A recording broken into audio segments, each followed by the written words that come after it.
आज जो वाणी पढ़ी जा रही है डायरी में से, तो ये 31 दिसंबर की मॉर्निंग की वाणी है। ये 31 दिसंबर 1983 तब गुरुजी ने जो वाणी बोली थी सत्संग में, वो आप सब लोग को सुनने के लिए मिल रही है अभी।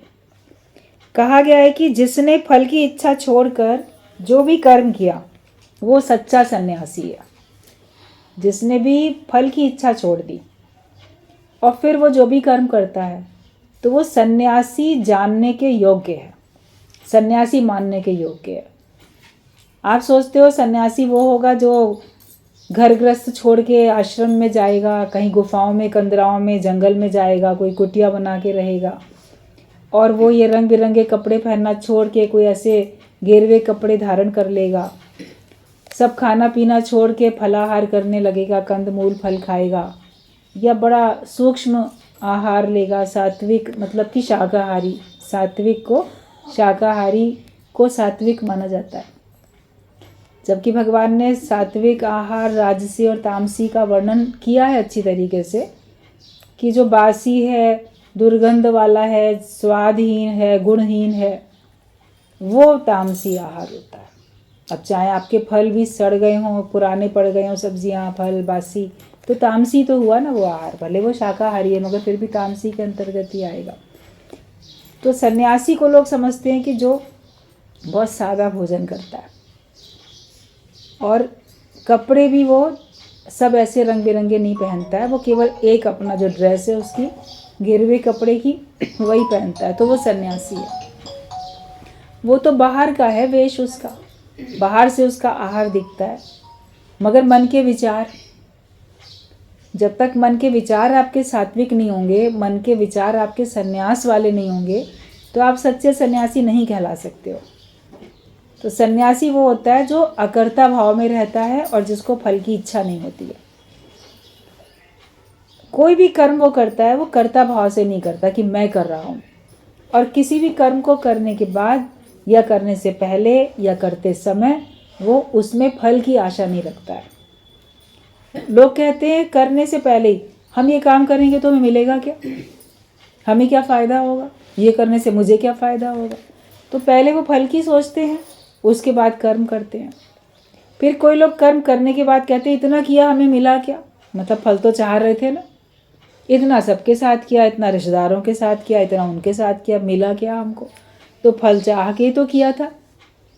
या करते समय सोचते हैं मैं ये कर तो रहा हूँ, सब लोग देख रहे हैं, मुझे प्रशंसा देंगे कि नहीं, शाबाशी देंगे कि नहीं, या इसके बदले में मुझे क्या देंगे, ये सब मेरे को अच्छा अच्छा कार्य करता हुआ जो लोग देख रहे हैं। तो फल की इच्छा होती है संसार में सांसारिक लोगों को, लेकिन जो सच्चे सन्यासी होते हैं उनको चाहिए कुछ भी नहीं। वो भगवान से भी उम्मीद नहीं करते कि भगवान तुम हमको इसका फल देना।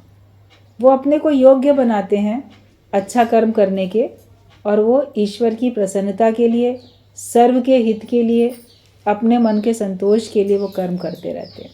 क्योंकि कर्म तो करना ही है, आप कर्म किए बिना रह नहीं सकते हो।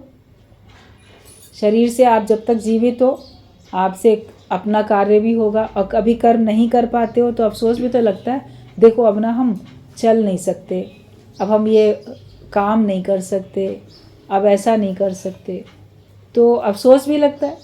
पहले हम कितना काम कर लिया करते थे, अब नहीं कर पाते हैं। तो कर्म अगर ना करने को मिले तो भी तो दुख होता है ना, अफसोस लगता है।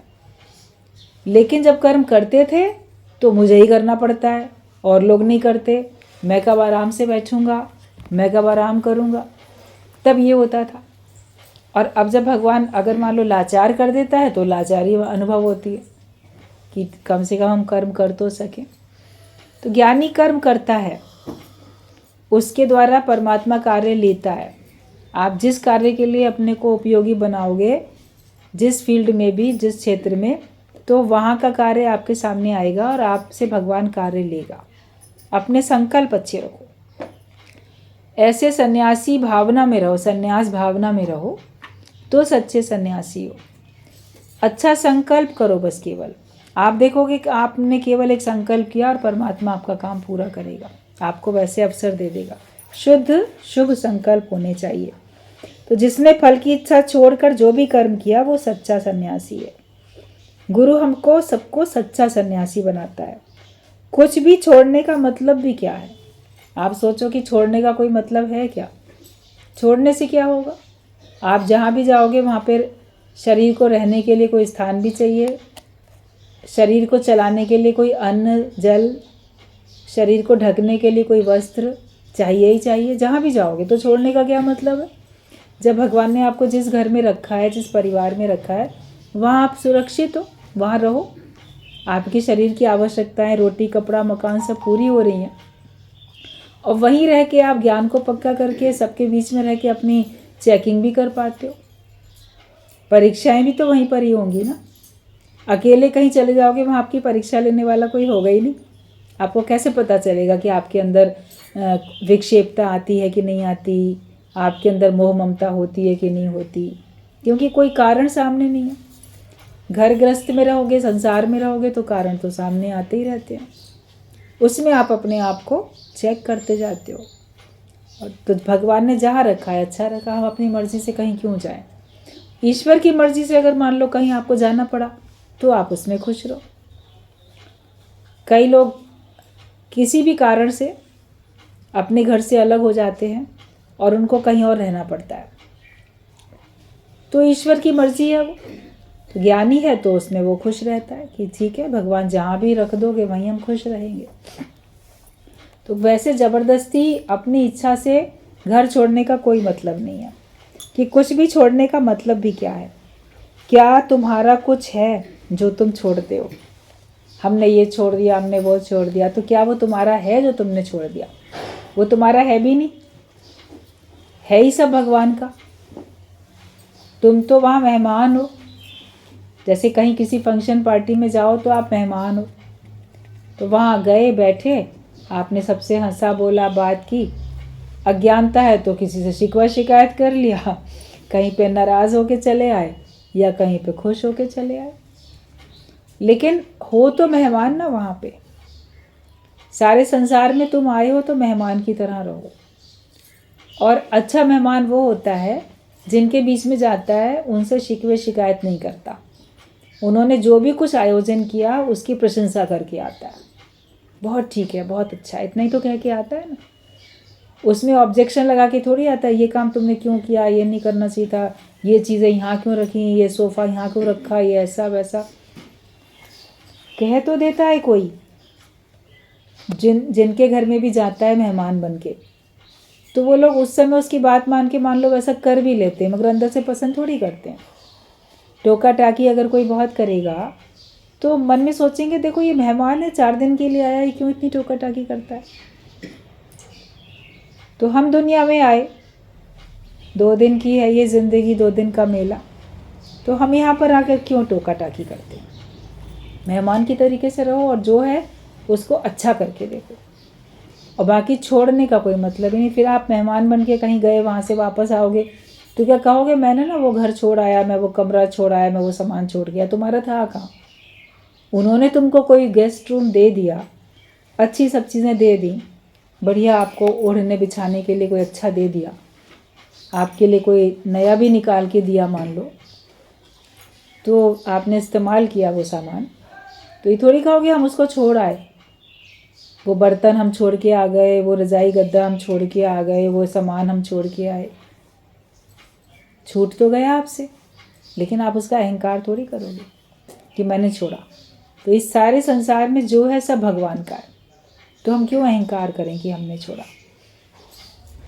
मेहमान बन के रहोगे तो आप मान सम्मान पाओगे, शांत रहोगे तो मान सम्मान पाओगे। जितना बीच में अपनी बुद्धि चला के आप दूसरों को सुधारने की कोशिश करते हो, उतना आप मान सम्मान से कम होते जाते हो, लोग आपका मान सम्मान कम करते हैं। फिर तो तुम्हारा है भी क्या जो तुम छोड़ते हो? तुम्हें केवल ज्ञान समझना है कि मेरा कुछ नहीं है। सिर्फ ये ज्ञान समझो कि मेरा कुछ नहीं है। जो हर समय एक ही आत्मा देखता है वो सच्चा सन्यासी है। हर समय अगर आप एक ही आत्मा देखते हो तो आप सच्चे सन्यासी हो। हर समय एक ही भगवान देखो। सामने तुम्हारे सब कुछ हो पर तुम उसमें आसक्त होके ना रहो। तो सच्चे सन्यासी हो। किसी के तो सामने ही कुछ नहीं है, तो फिर वो कैसे बोले कि मैं सच्चा सन्यासी हूँ? उसके सामने भी सब कुछ है, उपलब्ध है, लेकिन वो निरासक्त भाव से रहता है, तभी वो सच्चा सन्यासी कहला सकता है। तुम भगवान को देखो, जहाँ भी देखो भगवान को देखो, यही ज्ञान है और यही सच्चा सन्यास है। तो जो लोग भी बाहर से देखने में आते हैं, सत्संग में आने वाले लोग कहेंगे ये लोग ना बड़े आसक्त रहते हैं, या अटके हुए हैं, या इनको सारे सुख चाहिए, बड़े मौज में रहते हैं, पिकनिक पार्टी करते हैं, घूमना फिरना करते हैं, तो इनके अंदर में ना वैराग्य नहीं है। मगर आप अपने अंदर अगर देखोगे तो आपको लगेगा हम तो बड़े वैराग्य वृत्ति में रहते हैं। ईश्वर जैसे हमारे सामने ले आता है परिस्थिति, उसमें खुश भी रहते हैं, और भगवान की मर्ज़ी है वो हमको कुछ भी पहनाए, कुछ भी खिलाए पिलाए, कहीं भी घुमाए, भगवान की मर्ज़ी है, तो उसकी रज़ा में राज़ी रहते हैं। और अंदर में आप देखोगे आपका मन कहीं अटकता भी नहीं है। अगर कहीं मन आसक्त नहीं है तो फिर आप सच्चे सन्यासी हो। बाहर से लोग आपको नहीं पहचान पाएंगे कि आप सन्यासी हो, लेकिन भीतर से तो आप हो। और भगवान तो आपका हृदय देखते हैं, और किसी को जताने की ज़रूरत थोड़ी कि हम सन्यासी हैं।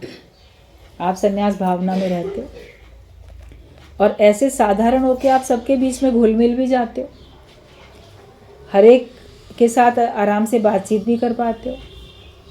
अभी मान लो आप कहीं बाहर जाओ, कहीं ट्रेन में बैठे हो, कहीं बस में हो, कहीं कहीं वेट कर रहे हो कहीं पे, तो वहाँ कोई सन्यासी लोग आके बैठ जाएंगे तो लोग वाग उनसे बातचीत थोड़ी करेंगे, थोड़ा अलग ही हो जाएंगे। अरे ये लोग सन्यासी लोग आके बैठे हैं, चाहे वो महिलाएं हों चाहे वो पुरुष हों, अगर सन्यास वेश में हैं तो लोग उनसे दूरी बना के रखते हैं। लेकिन साधारण वेश में जब बैठे रहते हैं तो अड़ोस पड़ोस में कौन बैठा है, अच्छा उससे घनिष्ठता बातचीत मित्रता भी हो जाती है, बातचीत भी कर लेते। उन लोगों से थोड़ी मित्रता बातचीत करोगे। पास में अगर बैठ भी गए तो आप सोचोगे बस इनको प्रणाम कर लें और थोड़ा सा हट जाएं। ज़्यादा बोलेंगे तो पता नहीं कहीं ठग ना लें ये हमको, कहीं हमारे ऊपर ऐसा कोई जादू मंत्र ना फेंक दें कि हमारी बुद्धि इनके वश में हो जाए, कहीं ये तांत्रिक ना हो, कहीं ये ना हो। आशंकाएं भी तो रहती हैं, या कोई हमसे डोनेशन ना मांगने लग जाए, हमारे को बहुत बहकाने ना लग जाए। अगर कोई बातचीत उनसे करेगा भी तो उनके बाकी फैमिली के लोग ना बहाने से उसको उठा लेंगे, अरे ज़्यादा उनसे बात मत करो, अपने काम से काम रखो। क्यों दूरी बनाते हैं? क्योंकि वेश वैसा धारण किया हुआ है। गुरुजी बोलते थे कि कोई होते हैं पुलिस वाले, तो उनकी यूनिफॉर्म होती है, उस यूनिफॉर्म से वो पहचान पड़ जाती है भाई ये पुलिस का व्यक्ति है। लेकिन एक सीआईडी पुलिस होती है जो कि बाहर से वेश नहीं होता उनका, लेकिन वो होते हैं और वो उनको कोई पहचान नहीं पाता। वो कोई भी रूप कोई भी वेश ऐसा बना के और किसी के बीच में जाके और सब इंक्वायरी करके चले आते हैं। तो उनसे तो लोग भयभीत भी नहीं होते और उनसे अपनी बात भी शेयर कर पाते हैं, वो सबकी बात अंदर की निकलवा भी पाते हैं। तो जो सत्संग में आने वाले हैं उनका वेश नहीं है बाहर का दिखावे वाला, लेकिन अंदर से वो पूरे ज्ञानवान हैं। तो वो सबके बीच में घुल मिल भी जाते हैं और सबके अंदर के कष्ट को, उलझनों को बाहर निकालवा भी पाते हैं बातचीत से, और उनका समाधान भी कर पाते हैं। तो वो ज़्यादा अच्छा है। आप सहज होके रहो, जो प्रारब्ध अनुसार आपको मिला है पहनने के लिए, खाने के लिए, रहने के लिए, उसमें आप खुश भी रहोगे। क्योंकि इन सब बातों से ऊपर उठ के ही तो हम योग को प्राप्त कर सकते हैं। अगर आप अपने रहने खाने की सोचते रहोगे, अपनी और सुख सुविधाओं की सोचते रहोगे, तो आप मुक्त कैसे होगे? फिर तो आप इसी में आसक्त होके रहे। तो हमें सब जगह देखना भगवान को ही है और किसी में भी आसक्त होके नहीं रहना है, तभी हम माने कि ये हमारा सच्चा सन्यास है। जो जीते जी काम क्रोध के वेग को रोक के बैठा है, वही सच्चा सन्यासी, योगी, तपस्वी है। जो जीते जी ही काम और क्रोध के वेग को रोक के बैठा है। कामनाएं उठती हैं तो मनुष्य उनको कंट्रोल नहीं कर पाता। अपनी कामना पूरी करने के लिए वो कोई ना कोई हथकंडा तुरंत अपनाता है। इस चीज़ का ना मेरा बड़ा मन हो रहा है, ये तो मुझे प्राप्त करनी ही करनी है। चाहे वो कोई भी वस्तु हो, खाने पीने से लेके कोई पदार्थ कोई भी हो, कामना आपके अंदर उठेगी किसी भी प्रकार की, तो आप उसको पूरा करने में जुट जाओगे, कंट्रोल नहीं करोगे। अरे नहीं ठीक है, कोई बात नहीं, जो है जैसा है उतना काफ़ी है। या मेरे अंदर इच्छा क्यों उठती है, और कोई चाहे तो कोई हमको कुछ दे, हम क्यों चाहें। तो कामना के वेग को भी जो रोक लेता है, और क्रोध, उसको भी लोग नहीं रोक पाते हैं। अगर क्रोध का वेग अंदर से आता है तो उसको कंट्रोल करना मुश्किल होता है लोगों को। एकदम से शोर मचाएंगे, चिल्लाएंगे, लड़ाई झगड़ा शुरू कर देंगे, अपशब्द मुख से बोलना शुरू कर देंगे, और नहीं तो वो क्रोध उनको अपने अंदर भी जलाता है। क्रोध में कितने कितने बदकर्म प्लानिंग के बना लेते हैं, इसका ये कर दें, इसका वो कर दें, और उस क्रोध के कारण से बड़ी प्लानिंग बना के उसको कभी प्रैक्टिकली कर भी लेते हैं लोग, अपराध जो करते हैं। तो जो काम को और क्रोध के वेग को रोक सकता है, उसके अंदर एक कामना उठ रही है, वो तुरंत रोक लेता है कि नहीं, मेरे लिए कामना करना उचित नहीं है। क्रोध का वेग उठता है, वो तुरंत रोक लेता है कि मेरे लिए क्रोध करना उचित नहीं है। बल लगाना पड़ता है, किसी भी प्रकार के वेग को रोकने के लिए बल लगाना पड़ता है, और जब वो आप बल लगा लेते हो तो आप सच्चे सन्यासी। सन्यासी का धर्म ये नहीं है कि वो विकारों के अधीन होता जाए, कि ये तो सब सहज है, नेचुरल है, जो जैसा करेगा तो वैसा तो उसको आंसर देना ही पड़ेगा, ऐसे ही वो तो सामने है चीज़ तो अब मन अटकेगा ही अटकेगा। ऐसा तो फिर सन्यासी थोड़ी हुआ, फिर ज्ञानी थोड़ी हुआ वो। तो जो काम और क्रोध के वेग को, सभी विकारों के वेग को जो रोक लेता है, तो वही सच्चा सन्यासी कहलाने के योग्य होता है। वही योगी है और वही तपस्वी वही है। गृहस्थ में बड़ी तपस्या होती है, बाकी जंगल में जाने से कोई सच्चा सन्यासी नहीं बनेगा, सच्ची तपस्या नहीं कर पाएगा। आप रहते हो जगत में, अपने अपने घरों में, तो यही तपस्या है। आपसे छोटे आपका अपमान करें, आपसे बड़े आपका अपमान करें, या कोई नुकसान करें, या कोई कारण सामने आए, लोभ लालच का, स्वार्थ का, क्रोध का, किसी भी विकार का, तो उसमें आपको अपने मन को रोकना पड़ेगा, भेदभाव से अपने को रहित करना पड़ेगा। तो ये जब आप घर में रहते हो तो तपस्या है ना ये सारी की सारी। जो घर गृहस्थी वाले लोग हैं, चाहे कोई विवाहित है चाहे कोई अविवाहित है, लेकिन रहता घर में है तो वो गृहस्थी तो माना जाएगा ना, वरना तो जो विवाहित लोग होते हैं उनको गृहस्थी लोग बोला जाता है। लेकिन जो भी घर गृहस्थ में रह रहा है, संसार में रह रहा है, उसने संसार छोड़ के कोई बाहर का वेश धारण नहीं किया, तो वो माना जाएगा कि वो अपने अपने घर में रहने वाला है।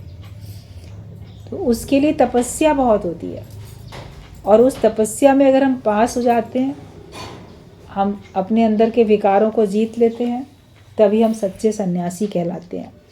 जंगल में जाने से कोई सच्ची तपस्या नहीं कर सकता। जंगल में जाके तपस्या करेगा, कठिनाई बहुत है और उसको वो सहेगा भी, लेकिन फिर भी वो बाहर से अपनी कठिनाई को सहेगा, सर्दी गर्मी को सहेगा, भूख प्यास को सहेगा, कहीं जंगली जानवरों से बचाएगा अपने आप को, भय से अपने आप को दूर करेगा।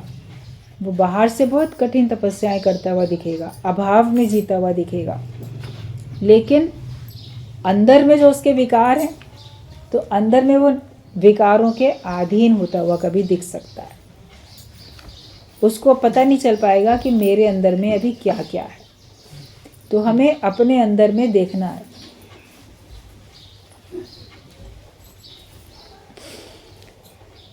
कि हम सच्ची तपस्या करते हैं कि सच्ची तपस्या हम नहीं करते हैं। तुम्हारे अंदर का संसार तुम्हें तंग करता रहता है। बाहर से संसार में देखो तब तो मौज ही मौज है, हमारे भीतर का ही संसार हमको तंग करता है। बाकी बाहर से देखोगे तो बाहर से तो बड़ी भगवान ने अच्छी बात बनाई है। सवेरे सवेरे उठ के देखो कितनी अच्छी हवा ठंडी चलती है, सूर्योदय होता हुआ कितना अच्छा लगता है, चिड़िया चहचहाएं, फूल पत्ते सब बाहर से तो बस सब सुंदर ही सुंदर है। शाम को देखो तो सूर्यास्त होता हुआ दिखेगा, चांद तारे दिखेंगे, सब अच्छा ही लगेगा।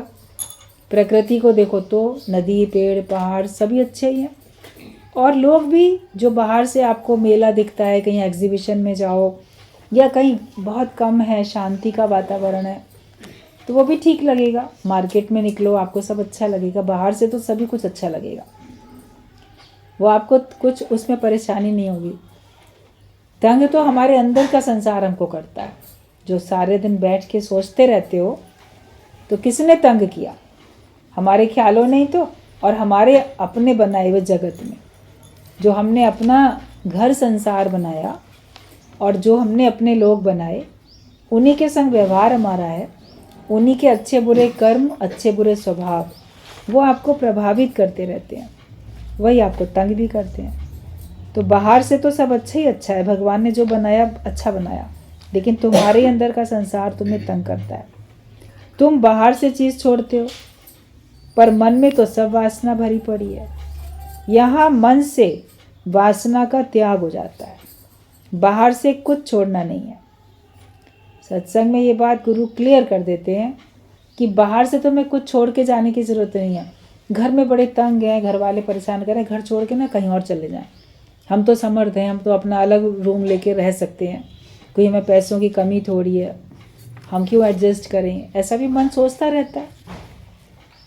या मन सोचेगा नहीं है पैसे, चलो किसी आश्रम में चला जाऊं, इससे तो अच्छा किसी गुरु के आश्रम में चले जाएं या किसी वृद्धाश्रम में, महिला आश्रम में कहीं चले जाएं, अनाथ आश्रम में कहीं चले जाएं।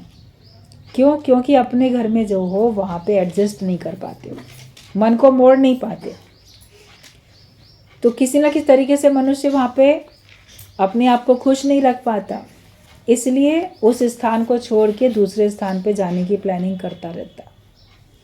लेकिन ज्ञानी जो होता है वो हर जगह मस्त रहता है, उसे कहीं छोड़ के जाने की ज़रूरत नहीं। भगवान उसको वहाँ से उठा के कहीं और बिठा दे तो वो खुश रहेगा, वो अपनी इच्छा से नहीं इस तरह से अपने आप को भटकाता रहता है। तो तुम बाहर से छोड़ते हो लेकिन मन में तुम्हारे सब कुछ जगत भरा पड़ा है। इच्छाएं मन में ही तो है, मेरा मान सम्मान हो, मेरी बात मानी जाए, मुझे सुख मिले, सब कुछ आपके मन में है ये सब। तो मन में सब वासना भरी पड़ी है और ज्ञान में आने के बाद आपके मन से ही सारी की सारी वासनाएं खत्म हो जाती हैं। इच्छाएं, कामनाएं और मन का वास जहाँ पर है वो वासना कहलाती है। जो चीज़ पाने के लिए आपका मन लगातार लालायित रहता है, तो जैसे आपके मन में उस चीज़ की वासना हो गई है। इन बातों से गुरु हमको उपराम कर देते हैं, अपने ज्ञान से छुड़ा देते हैं इन बातों से। और बाहर से तो हमें कुछ छोड़ना नहीं है, जहाँ बैठे हो भगवान ने बहुत अच्छा बिठाया। जो शरीर को कष्ट देता है वो जैसे भगवान को कष्ट देता है, ऐसा गीता के 17वें अध्याय में लिखा है। भगवत गीता आप पढ़ो तो भगवान ने ये बात बोली है कि जो अपने शरीर को कष्ट देते हैं, कोई लोग बड़ी कठिन तपस्याएं करने में शरीर को कष्ट देते हैं, भूखा रखेंगे, प्यासा रखेंगे, सर्दी गर्मी सहन कराने के लिए ज़बरदस्ती गर्मी में बीच में अग्नि के बीच में बैठेंगे, सर्दियों में बिल्कुल ठंड में बैठेंगे, ऊनी कपड़े नहीं पहनेंगे या पानी में खड़े होकर तपस्या करेंगे, कठिन कठिन तपस्याएं करते हैं, तो अपने शरीर को कष्ट देते हैं।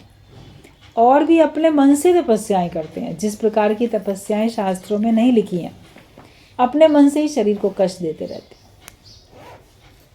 एक टांग पे खड़े हो गए, कहीं अपने हाथ पे ऊंचे करके खड़े हो गए, कहीं कैसे, मतलब शरीर को कष्ट देते हैं। तो जो अपने शरीर को कष्ट देता है वो सच्चा सन्यासी, सच्चा तपस्वी थोड़ी है। तो जो भी अपने शरीर को कष्ट देता है वो जैसे फिर भगवान को ही कष्ट दे रहा है। हर एक के अंदर परमात्मा विद्यमान है, तो अपने देह को कष्ट आपने दिया जैसे भगवान को कष्ट दिया। और आपको इस तरह की कठिन तपस्या करते हुए देख के आपके परिवार वालों को कष्ट हो रहा है, आपके अंदर भी कष्ट हो रहा है, अंदर वाले भगवान को भी कष्ट हो रहा है, और बाहर से भी आप लोगों को तंग करते हो। तो ये कोई सच्ची तपस्या नहीं है। मन को संयमित करो, मन हमारा बिल्कुल संयमित रहना चाहिए। एक भी सन्यासी तुम्हें सच्चा ज्ञान नहीं दे सकेगा क्योंकि उनका अपना आदर्श कुछ भी नहीं है।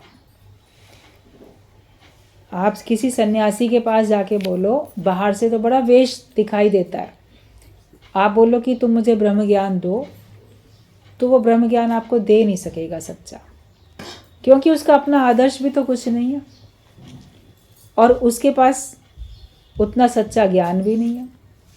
सच्चा ज्ञान होता तो वो इतना खुद क्यों भटकता रहता। खुद ही भटक रहे हैं मार्ग दिखाने वाले, वैसे तो मार्ग दिखाने वाले बनते हैं वो, लेकिन वो खुद भी तो भटकते ही रहते हैं। उनके अंदर भी इच्छाएं कामनाएं हैं, अभी वो अपने अंदर के विकारों को संयम नहीं कर पाते हैं और उनको अपने कल की भी चिंता होती है। आज मिल गया कल मिलेगा कि नहीं मिलेगा, मान लो सवेरे मिल गया शाम को मिलेगा कि नहीं मिलेगा भिक्षा में खाने के लिए कुछ। तो अगर ये सब ख्याल उनके अंदर चल रहे हैं और मैं तपस्वी हूँ, मैं सन्यासी हूँ, देह का भाव उनका है, तो फिर कैसे वो सच्चे सन्यासी हो सकते हैं। तो कोई भी सन्यासी जो है वो तुम्हें सच्चा ज्ञान नहीं दे सकेगा, क्योंकि उसका अपना आदर्श कुछ नहीं है। सन्यासी की तपस्या का फल गृहस्थियों को मिलता है, क्योंकि वो गृहस्थियों का खाते हैं। मान लो वो सन्यास में है, कोई बड़ी तपस्या भी कर रहा है, साधना करता है, तपस्या करता है, सत्कर्म करता है, लेकिन फिर वो घर गृहस्थी के लोगों से जाके मांगता है और वो लोग उसको देते हैं, उनसे उसका शरीर जीवन निर्वाह चल रहा है। तो जिन्होंने उसको दिया सन्यासी को, तो उसके अच्छे कर्मों का कुछ फल उसको गृहस्थियों को मिल गया ना, क्योंकि उन्होंने उनका लालन पालन किया, उन्होंने उनकी सेवा की। तो जो सेवा करता है वो मेवा पाता है। तो वो कठिन तपस्या करते तो रहते हैं, मगर उनका फल घर गृहस्थियों को मिलता रहता है। जहाँ जहाँ जाके वो मांगते हैं, जिन जिन का भी वो खाते पीते हैं, तो उनको मिलता है जाके। कहते सेवा करने से तुमको सब कुछ मिल जाता है। तभी लोग जाके बड़ी सेवाएं करके आते हैं कि हम जितने जितने महान संतों की, सन्यासियों की या और गरीबों की, जिन जिन की हम सेवा करेंगे, तो भगवान इससे खुश होके हमको अच्छा सुख देंगे। और वो देखने में भी आता रहता है, अज्ञानता में आप लो सेवा या अज्ञानता में आप दो सेवा, बंधे हुए तो हो जन्म मरण के चक्कर से, मुक्त नहीं हो जाते हो, लेकिन ये है कि आपके अंदर में ये रहता है कि हमने अच्छा काम किया, तो आपके मन में संतोष रहता है और बाहर से भी सुख समृद्धि कभी दिखती भी है। तो सन्यासी अगर तपस्या करता है तो उसका फल गृहस्थियों को मिल जाता है, क्योंकि वो गृहस्थियों का खाते हैं। सन्यासी ने ध्यान तो किया, ज्ञान लगाया, ध्यान किया, पर निष्काम नहीं किया। उसने निष्काम भाव से कर्म नहीं किए, कामना से कर्म किए। तुम्हारे गृहस्थियों के झंझट सन्यासी कैसे समझ सकता है? इसलिए गृहस्थियों के लिए ये गृहस्थ में ही रहने वाला गुरु हो तो वो उनका उद्धार कर सकता है। बोलते जो घर गृहस्थ में लोग रहते हैं उनकी बड़ी प्रॉब्लम्स होती हैं, बच्चों के साथ कैसे एडजस्ट करें, सास बहुएं कैसे एडजस्ट करें, पति पत्नी कैसे एडजस्ट करें, संबंधियों के साथ कैसे निभाएं, पड़ोसियों के साथ, नौकर चाकर के साथ, जो बड़ी प्रैक्टिकल प्रॉब्लम्स आती हैं। तो जो सब कुछ छोड़ के पहले ही जाके सन्यास में बैठा है तो उसको थोड़ी पता चलेंगी वो समस्याएं, वो उनकी बारीकियों को नहीं समझ सकेगा, तो वो आपको पूरा सही ज्ञान कैसे दे पाएगा? जिसने खुद ही अनुभव नहीं किया या नहीं देखा, वो छोड़ के चला गया। जब आप कहीं किसी के बीच में रहते हो तो औरों को देखकर भी तो अनुभव मिलता रहता है ना, और कुछ आपका अपना भी अनुभव होता है, कुछ औरों को देख के अनुभव मिलता है। तो उनके पास अनुभव का ज्ञान थोड़ा कम होता है, शास्त्रों का ज्ञान तो बहुत अधिक होता है, शास्त्र खूब पढ़ते हैं, उनका ज्ञान अधिक होता है, मगर व्यवहार में उतरा हुआ ज्ञान उनके पास में कम होता है। तो वो तुम्हारी समस्याओं को, तुम्हारे झंझटों को समझ नहीं सकते, तो फिर तुम्हारा कैसे उद्धार करेंगे? इसलिए तुम्हारी समस्याओं के लिए तुम घर में हो, गृहस्थियों के लिए गृहस्थ में ही रहने वाला अगर गुरु हो तो वो उनका उद्धार कर सकता है, जिसको पता है कि कैसे हमें सबके साथ निभाना है, तो वो आपको अनुभव का ज्ञान दे पाता है। जो फल की इच्छा करता है वो सन्यासी नहीं, लेकिन जो त्याग कर देता है फल की इच्छा का भी, फल नहीं चाहिए और फल की इच्छा भी नहीं उठ रही है, सूक्ष्म में थोड़ी भी इच्छा नहीं उठ रही है, उसका त्याग कर देता है, तो वो ही सच्चा त्यागी, सच्चा सन्यासी है।